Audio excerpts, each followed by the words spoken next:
అందరికీ నమస్కారం. కలిదోషం పోవాలంటే ఒకసారి ఈ కథ వినాల్సిందే. ఇది నలోపాఖ్యానం. విన్నవారికి వినిపించిన వారికి కూడా ఆయురారోగ్యాలు ధన సంపత్తులు కలుగుతాయి. చాలా గొప్పది, తప్పకుండా మంచి జరుగుతుంది నలోపాఖ్యానం వింటే. వినండి, విని తరించండి. నల దమయంతుల కథ మీ అందరి కోసం. కలిదోషాలు పోవాలంటే ఒకసారి ఈ కథ చదవండి. ఒకరోజు బృహద్వజుడు అనే ముని పాండవుల వద్దకు వచ్చాడు. ధర్మరాజు ఆ మునికి అతిథి సత్కారాలు కావించి కౌరవుల వలన తాము పడుతున్న బాధలు అన్నీ వివరించి, ఓ మహాత్ముడా, రాజ్యాన్ని నివాసాన్ని పోగొట్టుకొని మాలాగా అడవిలో కష్టాలు పడుతున్న వారు ఎవరైనా ఉన్నారా? ఉంటే చెప్పండి అని అడిగిండంట. అందుకు బృహద్వజుడు, ధర్మరాజా, నీవు కష్టాలు పడుతూ అడవులో ఉన్నా నీ వెంట నీ అన్నదమ్ములు నీ భార్య నీ ఈతంకొర విప్రులు వీళ్ళందరూ నీ వెనకాల ఉర్రు. పూర్వం నలుడనే మహారాజు నీ వలనే జూదంలో సర్వం కోల్పోయి పుష్కరునికి రాజ్యాన్ని అప్పగించి భార్యా సమేతుడై ఒంటరిగా అరణ్యాలకు వెళ్ళాడు అని చెప్పిండు. అది విని ధర్మరాజు, మహాత్మా, నాకు నలదమయంతి కథ వివరించండి అని అడిగిండనమాట. బృహద్వజుడు ధర్మరాజుకు ఇలా వివరించసాగాడు. నిషిత దేశాన్ని వీరసేనుడు కుమారుడైన నలుడు పరిపాలిస్తున్నాడు. తన పరాక్రమంతో ఎన్నో దేశాలను జయించి ప్రజారంజకంగా పరిపాలిస్తున్నాడు. అతనికి జూదం అంటే ప్రీతి. ఆ కాలంలో విదర్భ దేశాన్ని భీముడనే రాజు పరిపాలిస్తున్నాడు. చాలా కాలం అతనికి సంతానం లేదు. అతనికి దమనుడు అనే ముని ఇచ్చిన వరం వలన దమయంతి అనే కూతురు పుట్టింది. ఇంకా దమనుడు దాంతుడు అనే కుమారులు కలిగారు. దమయంతి సౌందర్య రాశి, గుణవంతురాలు. దమయంతి నలుని గుణగణాలను గురించి విన్నది. నలుడు దమయంతి గురించి, ఆమె సౌందర్యం గురించి విన్నాడు. ఇరువురి నడుమ ప్రేమ అంకురించింది.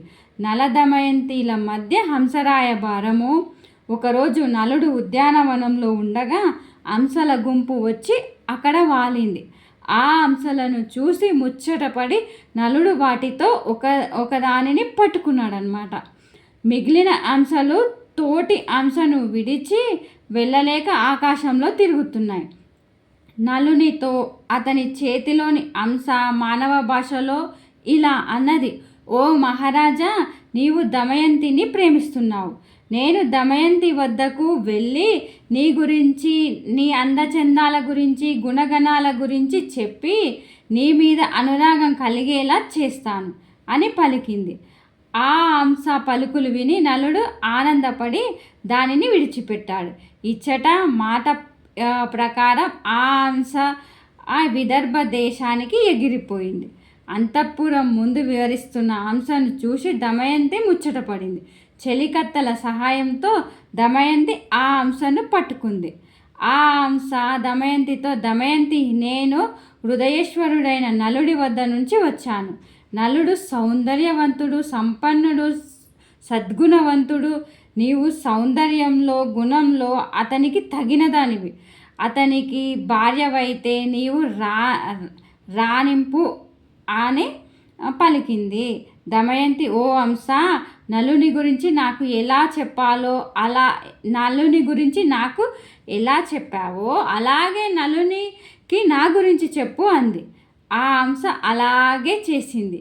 ఇలా ఇరువురికి ఒకరిపై ఒకరికి అనురాగం అధికమైంది. దమయంతి స్వయంవరం. నల దమయంతుల వివాహము. నల దమయంతులు ప్రణయ విషయము దమయంతి చెలికత్తెల ద్వారా తెలుసుకున్న భీమ మహారాజు కుమార్తెకు స్వయంవరం ప్రకటించాడు. ఆహ్వానం అందుకున్న రాజులంతా స్వయంవరానికి విచ్చేశారు.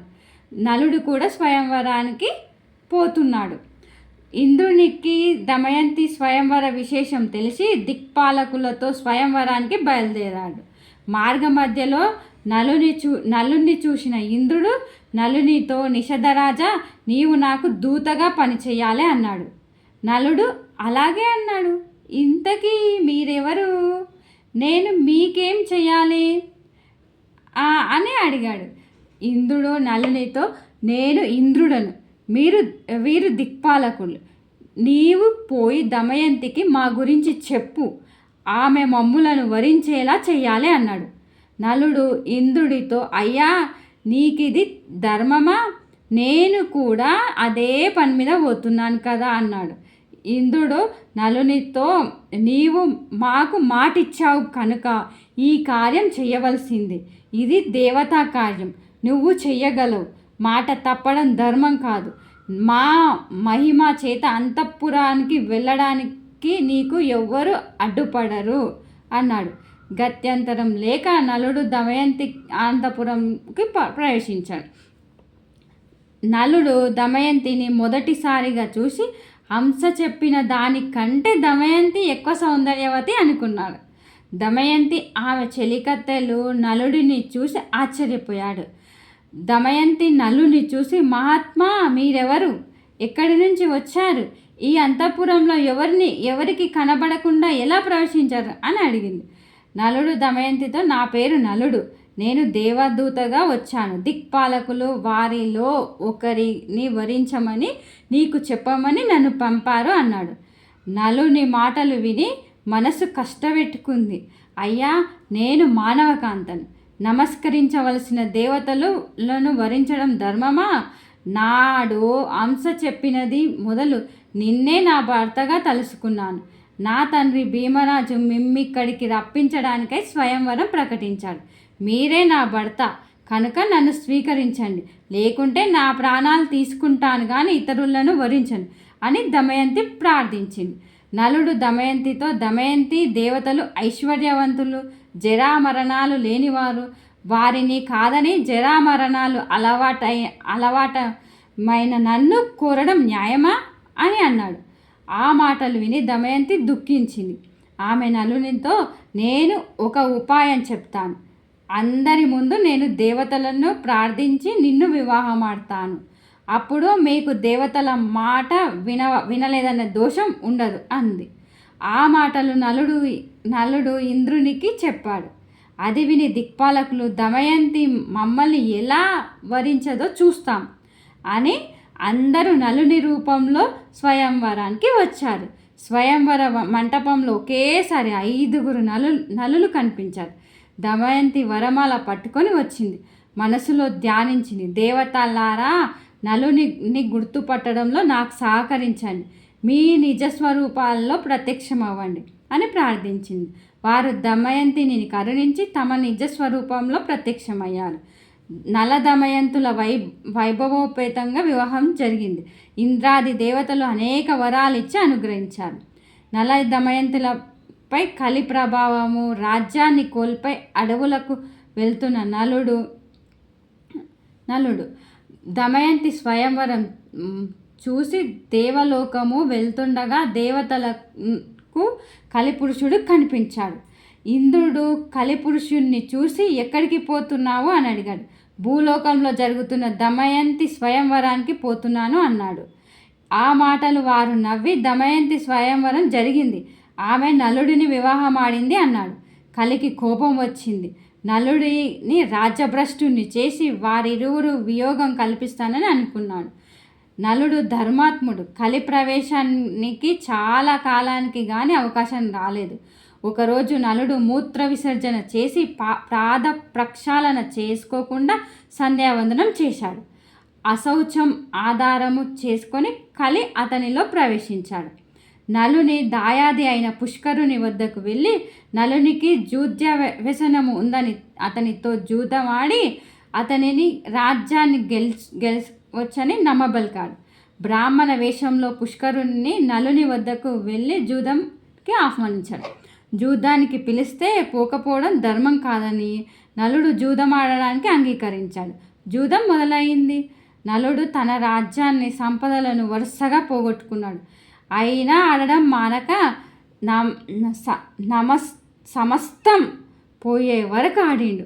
దమయంతి దుఃఖించి ఓడే కొద్దీ గెలవాలని పంతం పెరుగుతుంది, ఏమి చెయ్యలేము అని సరిపెట్టుకుంది. పుష్కరుడు గెలవడము, నలుడు ఓడడము ఆధిపత్యాన్ని గ్రహించిన దమయంతి తమ కుమారుడు ఇంద్రసేనను సారథికి తోడిచ్చి విదర్భలో ఉన్న తండ్రి వద్దకు పంపించింది. నలుడు తన రాజ్యాన్ని కోల్పోయి నగరం వెలుపల 3 రోజులు ఉన్నాడు. జూదంలో సర్వం పోగొట్టుకొని నలుని చూడడానికి ఎవ్వరూ రాలేదు. ఆకలికి తట్టుకోలేకపోయాడు. ఆకాశంలో ఎగురుతున్న పక్షులను పట్టడానికి తన పై ఉన్న వస్త్రాన్ని వాటి మీద విసిరాడు. ఆ పక్షులు ఆ వస్త్రంతో సహా ఎగిరిపోయాయి. నలుడు కేతపడి తన భార్య కొంగును పై వస్త్రంగా కప్పుకున్నాడు. ఆ దుస్థితిని తట్టుకోలేక నలుడు, దమయంతి, ఇక్కడ 4 మార్గాలు ఉన్నాయి. ఇది నీ పుట్టిల్లు విదర్భ దేశానికి పోయే దారి, ఇది దక్షిణ దేశానికి పోయే మార్గం, ఇది కోసల దేశానికి పోయే మార్గం, ఇది ఉజ్జయినికి పోయే మార్గం. వీటిలో మనకు అనుకూలమైన మార్గం ఏదో చెప్పు. నీవు అడవులలో కష్టాలు పడలేవు. నీ తండ్రి ఇంటికి వెళ్ళి సుఖంగా ఉండు అని చెప్పాడు. అవును నాదా, మనం విదర్భకు వెళ్ళి సుఖంగా ఉంటాము అని చెప్పింది. నలుడు దమయంతి, మహారాజుగా విదర్భలో తిరిగిన వాడిని రాజ్యభ్రష్టుడిగా ఎలా రాగలను చెప్పు. అన్ని రోగాల కన్నా పెద్ద రోగం దుఃఖం. అందుకు భార్య పక్కన ఉండడం పరమౌషధం. అందుకని నీవు పక్కన ఉంటే ఎన్ని కష్టాలైనా సుఖాలుగానే ఉంటాయి అన్నాడు నలుడు. దమయంతి, నిజమే, అందుకనే నన్ను ఎప్పుడు మీ వెంట ఉండడానికి అనుమతించండి అన్నది. అందుకు నలుడు అంగీకరించాడు. నలదమయంతుల వియోగం. ఒకరోజు అడవిలో నలుని తొడ మీద తల పెట్టుకొని దమయంతి నిద్రపోతూ ఉంది. ఆమెను చూసి నలుడు, ఓ సుకుమారి, నాతో అడవుల్లో కష్టాలు పడుతున్నావు. నా వెంట ఉండడమే ఈమె కష్టాలకు కారణం. నేను లేకపోతే ఈమె పుట్టింటికి వెళ్ళి సుఖపడుతుంది అని మనసులో అనుకొని తాను ధరించిన చీరభాగాన్ని చింపి పై వేసుకొని ఆమెను వదలలేక విడిచి వెళ్ళాడట. నిద్రలేచిన దమయంతి భర్త లేకపోవడంతో చూసి దుఃఖించింది. భర్తను తలుచుకుంటూ అడవిలో తిరుగుతున్న దమయంతిని ఓ కొండ చిలువ పట్టుకుంది. భయంతో దమయంతి కేకలు వేసింది. ఆ కేకలు విని ఓ కిరాతకుడు తన కత్తితో ఆ కొండ చిలువను చంపి దమయంతిని రక్షించాడు. ఆ కిరాతకుడు దమయంతి గురించి తెలుసుకున్నాడు. ఆమె నిస్సహాయతను తెలుసుకొని ఆమెను తాకబోవగా దమయంతి అతనిని భస్మం చేసింది. భర్తను తలుచుకుంటూ అడవిలో దారి తెన్ను లేకుండా ప్రయాణిస్తూ ఉండగా ఆమెకు ఒక ముని పల్లె కనిపించింది. అక్కడ ఆమె ముని శ్రేష్ఠులను చూసింది. మునులు దమయంతిని చూసి, అమ్మా, నీవు ఎవరు? ఒంటరిగా ఎందుకు తిరుగుతున్నావు అని అడిగారు. సమాధానంగా దమయంతి, ముని పుంగవులారా, నేను నలచక్రవర్తి భార్యను. నా పేరు దమయంతి. విధి వశంతో నా భర్త నన్ను విడిచి వెళ్ళాడు. నాకు వారి జాడ చెప్పగలరా? నేను భర్త లేనిదే జీవించలేను అని చెప్పిందనమాట. మునులు, అమ్మ, నీకు త్వరలోనే భర్త సమాగమం జరుగుతుంది, చింతపడకు అని చెప్పి వెళ్ళారు.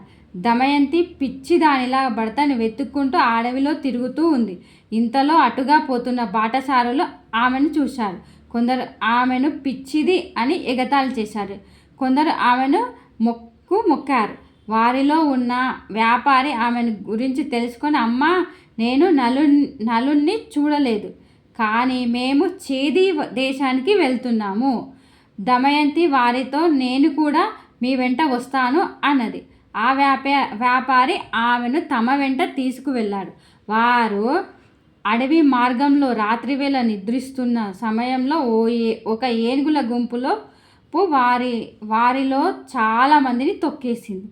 వారిలో చాలామంది మరణించడం చూసి దమయంతి తన దురదృష్టానికి దుఃఖించింది.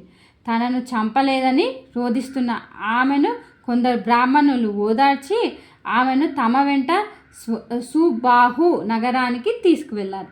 చేది దేశ రాజధాని సుబాహుపురం చేరింది. ఒళ్ళంతా దుమ్ముతో వీధిలో వెళ్తున్న దమయంతిని రాజమాత చూసి దాసీలను పంపి దమయంతిని అంతఃపురానికి పిలిపించింది. రాజమాత దమయంతితో, అమ్మ, నువ్వు చూస్తుంటే రాచకళ ఉట్టి పడుతుంది, నీవెవరు అని అడిగింది. దమయంతి, అమ్మ, నా భర్త జూదంలో రాజ్యం పోగొట్టుకున్నాడు, నన్ను అడవిలో ఒంటరిగా విడిచి వెళ్ళాడు, అతనిని వెతుకుతూ తిరుగుతున్నాను అని చెప్పింది. రాజమాత, అమ్మ, ఇక నుండి నువ్వు నా దగ్గర సైరంధ్రిగా ఉండు, నీకు ఏ లోటు రాకుండా నేను చూస్తాను, నీ భర్తను వెతికిస్తాను అని చెప్పింది. దమయంతి అందుకు అంగీకరించి, అలాగే ఉంటాను అని, నేను సైరంధ్రిగా ఎవరి ఎంగిలి తినను, పరుల కాళ్ళు పట్టను, పరపురుషులతో మాట్లాడను, కేవలం నా భర్తను వెతుకుతూ వెళ్ళే బ్రాహ్మణులతో మాత్రము మాట్లాడుతాను అని చెప్పింది. రాజమాత అంగీకరించి తన కుమార్తె సునంద వద్దకు పంపింది. దమయంతి అక్కడే ఉండిపోయింది. నలుడు వికృత రూపుడగుట. దమయంతిని వదిలిపెట్టిన నలుడు అడవిలో ప్రయాణిస్తుండగా అడవి అంతటా దావాలము వ్యాపించింది. ఆ మంటలు మధ్య నుండి రక్షించండి, రక్షించండి అని ఓ ఆర్తనాదం వినిపించింది. ఆ ఆర్తనాదం విని నలుడు అగ్నికిలలా నడుమ ఉన్న నాగరూపుణ్ణి రక్షించాడు. ఆ పాము నలుడిని కాటు వేసింది. పాము కాటుకు నలుడు వికృత రూపుడయ్యాడు. అప్పుడు ఆ పాము తన నిజ రూపంలో ప్రత్యక్షమై నలుడితో, ఓ నలరాజా, నా పేరు కర్కోటకుడు, నేను నిన్ను కాటు వేశానని భయపడకు, ఇక నిన్ను ఎవ్వరు గుర్తించరు, పాము కాటు నిన్ను ఏమి చేయదు, నీ రాజ్యం నీకు ప్రాప్తిస్తుంది, నీ భార్య నీకు దక్కుతుంది, నీకు ఎప్పుడు నిజ రూపము కావాలన్నా నన్ను తలుచుకుంటే నీ వద్దకు నీ వస్త్రం ఎగురుతూ వస్తుంది, దానిని కప్పుకుంటే నీ పూర్వాకృతి వస్తుంది. నీకు మరొక విషయం చెప్తాను, ఇక్కడికి దగ్గరలో ఇక్ష్వాకు వంశస్థుడైన ఋతుపర్ణుని రాజ్యం ఉంది, నీవు అక్కడికి వెళ్ళు, బాహుకుడు అనే పేరుతో అతనిని వద్ద రథసారథిగా చేరు, నీవు అతనికి అశ్వహృదయం అనే విద్యను ఇచ్చి అతడి నుంచి అక్షహృదయం అనే విద్యను గ్రహించు అని చెప్పి కర్కోటకుడు వెళ్ళాడు. నలుడు ఋతుపర్ణుని వద్దకు సారథిగా వెళ్ళాడు. అలాగే వంటశాలలో చేరి రుచికరమైన వంటలు వండి పెట్టసాగాడు. నలుడికి జీవవలుడు సహాయకుడుగా ఉన్నాడు. ఎక్కడ ఉన్న నలుడు ఎప్పుడు దమయంతిని తలిచి దుఃఖిస్తూ ఉండేవాడు. ఒకరోజు నలుడు దమయంతిని తలుచుకొని దుఃఖిస్తుండగా జీవలుడు విని, ఈ వికృత రూపికి ప్రియురాలు ఎంత వికృత రూపంలో ఉంటుందో అనుకుంటూ నలుని దగ్గరికి వచ్చి విషయం ఏమిటని అడిగాడు. అందుకు నలుడు జీవవలుడితో, అయ్యా, నాకు ఒక ప్రేయసి కూడానా, నాకు తెలిసిన ఒక సైనికుడు తన ప్రేయసిని గురించి దుఃఖిస్తుండగా చూశాను, అతనిని అనుసరిస్తూ ఏడుస్తున్నాను అన్నాడు. దమయంతి విదర్భ దేశానికి చేరుట. విదర్భ దేశంలో ఉన్న భీమునికి నలుని విషయాలు తెలిసాయి. తన కూతురు అల్లుడు ఏమయ్యారో అని పరితపించాడు. వారిని వెతకడానికి నలువైపులా బ్రాహ్మణులను పంపించాడు. ఎన్నో బహుమానాలు ప్రకటించాడు.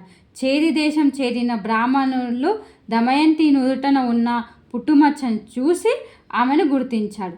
అతడు దమయంతితో, అమ్మా, నేను నీ తండ్రి వద్ద నుంచి వస్తున్నాను, అక్కడ వారంతా క్షేమం, నేను నీ సోదరుని మిత్రుడను అనగానే దమయంతి వారిని తలుచుకొని పెద్దగా రోధించింది.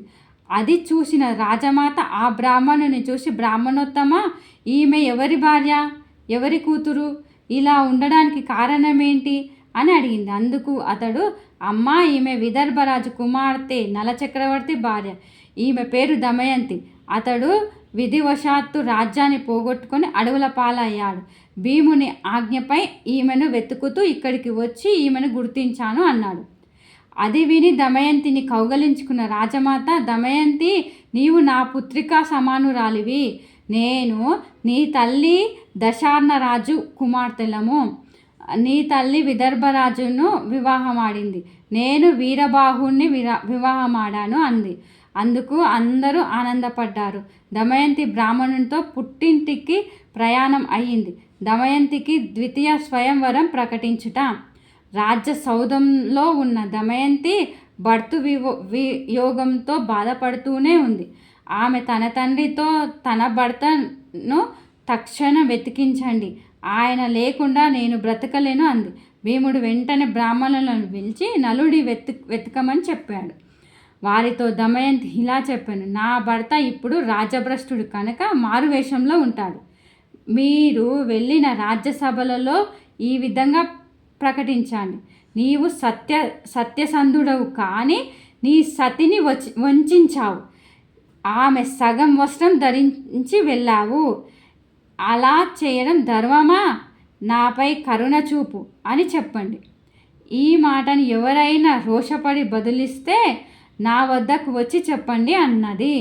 అలా నలుడిని వెతకడానికి వెళ్ళిన వారంతా నలుడిని జాడ తెలుపకపోయిన వారిలో పర్ణాదుడు అనే విప్రుడు దమయంతితో, అమ్మ, నేను ఋతుపర్ణుని రాజ్యంలో నీవు చెప్పినట్టే చెప్పాను. అక్కడ ఒక కురూపి వంటవాడు సారథి అయిన బాహుకుడు అనేవాడు నన్ను రహస్యంగా కలుసుకొని, అయ్యా, భర్త కష్టాలలో ఉన్నా సహించి ఆదరించే భార్య ఇహలోకంలోను పరలోకంలోను సుఖపడుతుంది అన్నాడు అని దమయంతితో చెప్పాడు. దమయంతి ఆలోచించకుండా అతడు నలుడు కాకపోతే అలా ఎందుకు బదులిస్తాడు అనుకుంది. తన అనుమానంను దృఢపరచుకోవడానికి తల్లి అనుమతితో సుదేవుడనే బ్రాహ్మణుడిని పిలిచింది. సుదేవ, నీవు ఋతుపర్ణుని రాజా, భీముడు తన అల్లుడి కొరకు వెతికించిన ఫలితం లేదు కనుక ద్వితీయ స్వయంవరం ప్రకటించాడు. భూమండలంలోని రాజులంతా వస్తున్నారు. మరునాడే స్వయంవరం కనుక వెంటనే బయలుదేరు అని చెప్పి పంపించింది. సుదేహుడు ఋతుపర్ణునితో దమయంతి చెప్పినట్లే చెప్పాడు. నలుడు స్వయంవరానికి బయలుదేరుట. దమయంతి బ్రాహ్మణుని ద్వారా పంపిన సందేశము విని ఋతుపర్ణుడు స్వయంవరానికి వెళ్ళాలని అనుకున్నాడు. ఒక రోజులో విదర్భకు చేరడం ఎలా అనుకొని సారథి అయిన బాహుకుడిని పిలిచి బహుశా దమయంతికి ద్వితీయ స్వయంవరం ప్రకటించారు. నాకు చూడాలని ఉంది. ఒక్క రోజులో మనం విదర్భకు వెళ్ళాలి. నీ అశ్వసామర్థ్యం ప్రకటించు అన్నాడు. సరే అని చెప్పిన బాహుకుడు మనసులో కలతకు గురై, నేను అడవిలో నిర్దాక్షిణ్యంగా వదిలి రాబట్టి కదా దమయంతి రెండవ స్వయంవరం ప్రకటించింది. అవివేకులైన పురుషులు తాము ఏమి చేసినా భార్య ప్రేమిస్తుందని అనుకుంటారు, కానీ అది నిజం కాదు. నా మీద కలిగిన కోపంతో దమయంతి ఇలా చేసింది అని దుఃఖించాడు. అయినా దమయంతి పతివ్రత, 2 పిల్లల తల్లి, ఈ విధంగా రెండవ పిల్లి చేసుకుంటుందా ఏమో, అవింత చూస్తాను అని మనసులో అనుకున్నాడు. వెంటనే రథానికి గుర్రాలు కట్టి విదర్భకు ఋతుపర్ణుని తీసుకొని ప్రయాణమయ్యాడు. ఋతుపర్ణుని రథం పోయే వేగం చూస్తుంటే అది సూర్యుని రథంలా, బాహుకుడి నూరుడిలా అనిపించింది. పక్కనే ఉన్న వారినే అదే సందేహం కలిగింది. భూలోకంలో నలుడికి మాత్రమే ఇలాంటి నైపుణ్యం ఉంది, కానీ కురూపి నలుడెలా అవుతాడు అని మనసులో అనుకున్నాడు. ఇంతలో ఋతుపర్ణుని ఉత్తరీయం జారి కింద పడింది. బహుశా రథం ఆపు, వార్నేయుడు దిగి ఉత్తరీయం తీసుకువస్తాడు అన్నాడు. బాహుకుడు, మహారాజా, మనం ఆమడ దూరం వచ్చేసాం, అంత దూరం నడుచుకుంటూ ఎలా తీసుకురాగలడు అన్నాడు. అతని రథ సామర్థ్యాన్ని ఋతుపర్ణుడు ఆశ్చర్యచకితుడయ్యాడు. తన పరిజ్ఞానాన్ని బాహుకునికి చూపించాలన్న ఆసక్తి కలిగింది. అంతలో రథం ఒక పెద్ద వృక్షాన్ని దాటింది. ఋతుపర్ణుడు బాహుకుడితో, బహుశా బాహుక, ఆ వృక్షంలో ఎన్ని కాయలు, ఎన్ని పూలు, ఎన్ని ఆకులు ఉన్నాయో నేను చెప్పగలను అన్నాడు. బాహుకుడు, చెప్పండి మహారాజా అని అడిగాడు. ఋతుపర్ణుడు చెప్పాడు. లెక్కించి చూస్తే అన్నీ ఉన్నాయన్నమాట. ఋతుపర్ణుడు చెప్పిన లెక్క ఖచ్చితంగా సరిపోయింది. బాహుకుడు ఆశ్చర్యపడి ఆ విద్యను నాకు ఉపదేశించమని అడిగాడు. ఋతుపర్ణుడు బాహుక అని అక్షవిద్య అనే సాంఖ్యశాస్త్రము అన్నాడు. అప్పుడు బాహుకుడు, మహారాజా, ఇందుకు ప్రతీకగా నేను నీకు అశ్వహృదయం అనే విద్యను నేర్పిస్తాను అన్నాడు.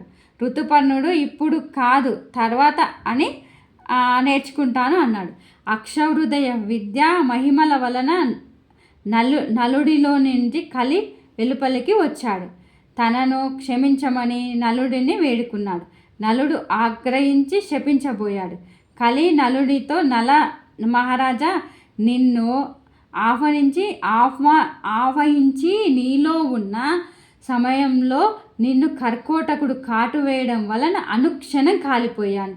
ఇంతకంటే శాపం ఏముంటుంది? నన్ను క్షమించి విడిచిపెట్టు అని వేడుకున్నాడు.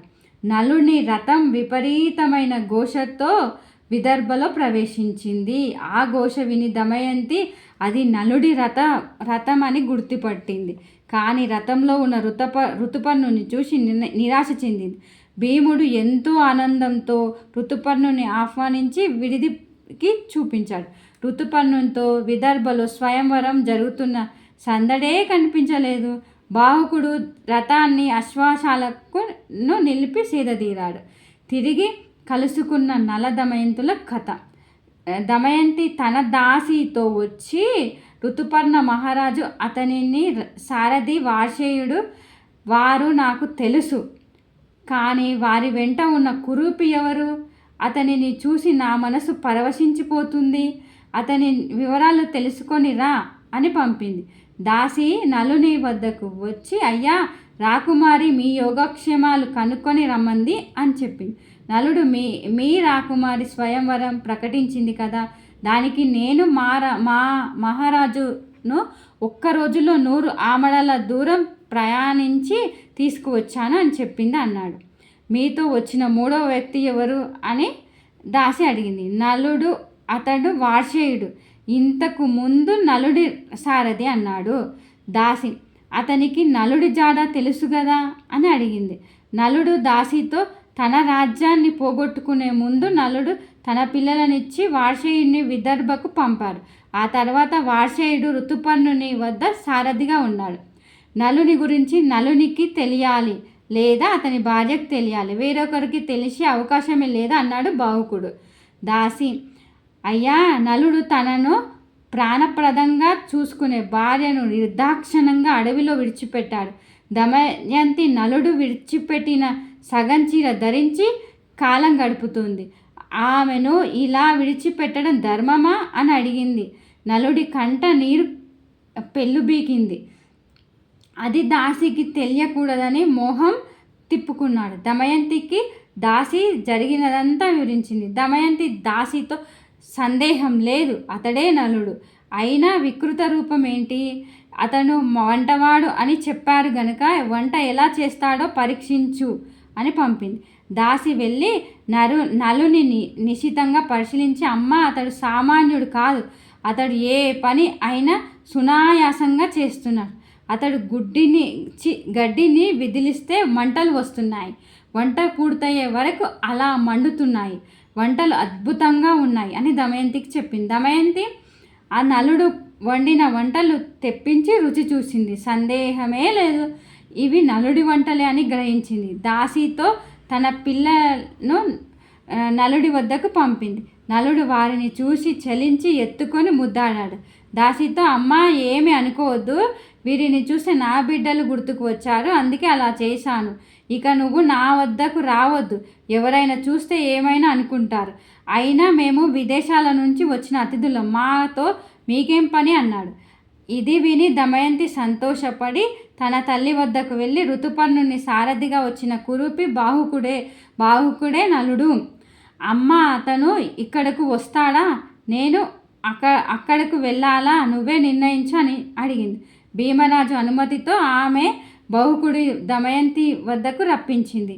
దమయంతి నలుని చూసి, అయ్యా, నిస్సహాయంగా ఉన్న నన్ను నా భర్త నలమహారాజు నట్టడవిలో నిర్దాక్షిణ్యంగా వదిలి వెళ్ళాడు. అలా సంతానవతి అయిన నన్ను విడిచిపెట్టడం ధర్మమా? అలా చేయడానికి నేనేం అపకారం చేశాను? అగ్ని సాక్షిగా విడువను అని నాకు ప్రమాణం చేసిన భర్త అలా చేయొచ్చా అని దుఃఖించింది. నలుడు, సాధ్వి, ఆ సమయంలో నన్ను కలి ఆహ్వానించి ఉన్నాడు, అందువల్ల నేను అలా చేశాను. జూదంలో సర్వం పోగొట్టుకొని బాధలు పడుతున్న నేను, నాతో పాటు బాధలు పడుతున్న నీ బాధను సహించలేక నిన్ను విడిచి వెళ్ళాను.